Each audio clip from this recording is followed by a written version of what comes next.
ക്രിസ്ത്യാനികളായ നമ്മെ സംബന്ധിച്ചിടത്തോളം ആരാധനക്രമ ദിവസങ്ങളിലെ ഏറ്റവും പ്രധാനപ്പെട്ട ഒന്നാണ് ദുഃഖശനി. ഈശോയുടെ പീഡാനുഭവങ്ങളെ ധ്യാനിച്ച ദുഃഖവെള്ളിക്ക് ശേഷമുള്ള ദുഃഖശനി, മാമോദീസ വ്രതങ്ങളുടെ നവീകരണവും കത്തിച്ച തിരി സ്വീകരിക്കുന്നതും വെള്ളം വെഞ്ചരിപ്പും ഒക്കെ നടത്തപ്പെടുന്ന ദിവസം കൂടിയാണ്. ഈ കർമ്മങ്ങൾ നടത്തപ്പെടുമ്പോൾ പ്രത്യേകമാംവിധം നമ്മുടെ ജീവിതത്തിനു വേണ്ടിയും നമ്മുടെ കുടുംബത്തിനു വേണ്ടിയും പ്രാർത്ഥിക്കുവാൻ നമുക്ക് കടമയുണ്ട്. ദുഃഖശനി നമ്മോട് പറയുന്നത് പ്രതീക്ഷയുടെ ശനി എന്നാണ്. ഉയർപ്പിലേക്കുള്ള പ്രതീക്ഷ.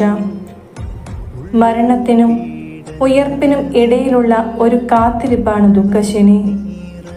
കാത്തിരിപ്പ് നമ്മുടെ ജീവിതത്തിലും ഏറ്റവും ആവശ്യമാണ്. ജീവിതത്തിലെ ഏത് അവസ്ഥകളിലൂടെ കടന്നു പോകുമ്പോഴും കാത്തിരിക്കാനുള്ള ഒരു മനസ്സിനു വേണ്ടി നമുക്കും പ്രയത്നിക്കാം.